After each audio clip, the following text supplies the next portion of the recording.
Ready Player One, one of our most anticipated movies of 2018. We were super excited to see it. We are huge fans of the book. We read it a few times already, and probably will read it a couple more times later on. Down the road. Yeah. It's one you could keep going back to. And that is something that this movie is as well. It is one that you could keep going back to just because there's so many references and you could pick up so many new things in this movie. Which is good because you want to go and then you see new things every time you go. You've already looked over here, so now you can look over here. So it's very interesting, and a lot is going on in the Oasis. And the Oasis is definitely something that is beautiful. The CG quality is stellar. Like, I was thinking more watching the trailer like, oh, when we're in the Oasis, it's going to be hard to kind of separate yourself from that over CG world. But there are certain moments where it almost looks photorealistic. One key venture in specific where you can't tell that it is actually CG'd. So that was exciting. That was a fun part of the movie, and it really brings homage to the book and what the book does. And yeah, that is one thing that we kind of came out of the movie saying was that, very small of course, there are things from the book, exactly ripped from the book, that are more of an homage to moments in the book than they are just replicated on screen. Now granted, the story, the base of the story is there, however, it is incredibly slimmed down. In a way, it kind of goes out of left field, essentially, with the story that they created for the movie versus the story that was done in the book. Which I understand and I get because, you know, there are a lot of things that I feel from the book probably don't translate very well to when you're watching something on screen, and it's very fast paced, the movie is. So if you read the book then you would know, but like if you watch the movie, it is very fast paced and everything is happening kind of fast. And yeah, you feel it. As you're watching it, you just feel like, oh, this is happening so fast. I don't understand how this is, we're already here. And that's one of the things where, yeah, sure, book versus movie. They've got to cram it into a short period of time. However, Willy Wonka and the Chocolate Factory basically did the same thing with the worldwide contest. And for me, this movie did not really do a good job at giving us a scope of worldwide, because technically everyone in this contest already is in a bubble of Ohio, and it's like, I don't feel that, you know, vast reaching contest. Everyone's going for it. You have these people who are all in this contest coming together to take on this epic adventure. It feels like they just kind of bottled it up into a very small area. So it lost that grand scope, and it does happen so quick where you don't really have time to feel the vastness of that contest on the world. You do not see the world going for the egg, just this small group of people. And I feel because we have already read the book that we know and understand the characters a little bit more. But for somebody who is going in to see the movie itself, I will say that there is not a lot of like understanding of characters and where they're coming from. So you're kind of just like, okay, these people want to win this contest and they don't want these other people to win because they're bad people, and you can kind of see that, but you don't really get a full depth of what these characters are. So I feel like that is something that was missing from the movie, that they didn't show like the heart that the characters were having. Because the characters are very important to you as you go through the book, whereas everything in this film, it feels kind of surface value, which is cool because then for those that watch the movie can go to the book and read it and get so much more from these characters and this world. This almost feels like a prelude to reading the book. Like, you watch this and you're like, okay, that was cool, that was fun, that was amazing.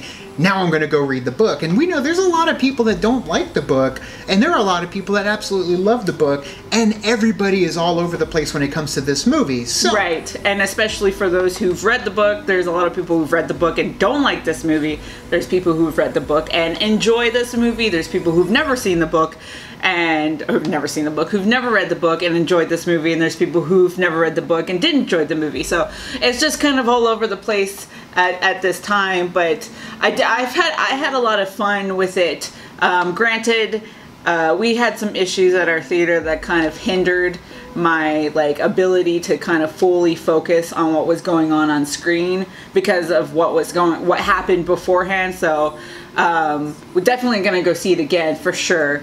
But there's a lot of things too that I will say that were awesome, and I was like, hell yeah, and I liked it, and I liked the way that they did it in the movie. And then there were a lot of things that I was like, okay, like, why? And there were many things that had me basically almost jumping out of my seat with excitement, because it was the same pop you feel reading in the book, but it was a completely different experience because they used a different pop culture reference to ignite that moment. So yeah, same moment, different reference, and you kind of do get to double dip on the same situation you've already read through in the book, which I thought that was awesome. However, there are some predictable things, even though they tried to make certain story threads different from what takes place in the book. There were still things you could figure out and see coming based off of just how the movie was playing out. So, predictable, but still a hell of a lot of fun. So, music-wise as well. I mean, I love Alan Silvestri. I think that he's probably one of the top tier composers for me, alongside like John Williams or Hans Zimmer. And he's Michael Giacchino, and he has like very distinct like sound to Alan Silvestri that you could kind of point him out. And of course, they do use classic Alan Silvestri in the movie, but he also makes his own spin onto it. There are certain tracks that I did enjoy, and then there was other tracks that I was like, all right. It's too fanfare-ish for me. It is too Finn and Rose, if you will, from like John Williams' score of The Last Jedi. Like, it's just too upbeat and chipper for me, where it fits the video game world. I was gonna say, it fits the Oasis, but like, it does, you're right, like it does kind of like take it from being in the real world. Yeah, so. And they use it in the real world, which is why it doesn't work for me, because there is an overlying theme that's just too chipper and happy throughout the movie, and I didn't dig it. Now, in terms of song choices, I am 99% happy about all the song choices used in this movie to connect us to the real world. And then I do want to press on like the fact that I was a little worried that they were going to go too heavy on the nostalgia, too heavy on pulp culture stuff. Granted, there is a lot of pulp culture in this movie, but it's not like up in your face. It's kind of just there. And it doesn't seem forced. Right.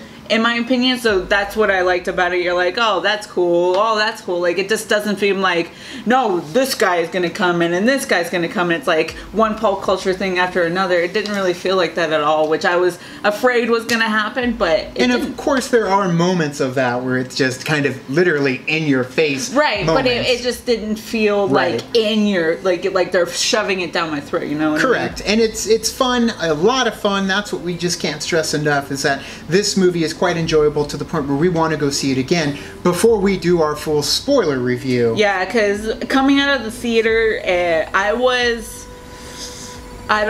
didn't know what to think, to be honest, and I still don't know what to think, because there are a lot of things that I really, really enjoyed about this movie, but there are things that I was just kind of like, because of the movie itself and because of the book. Like, there are two different things for me, so especially for one character, IROC. So yeah, definitely is left open to a second viewing. Yeah, which is a good thing. Usually I base movies on whether or not I would see it again, and this one I would watch multiple times again, so that is a very good sign. So, score as of right now for a non-spoiler review.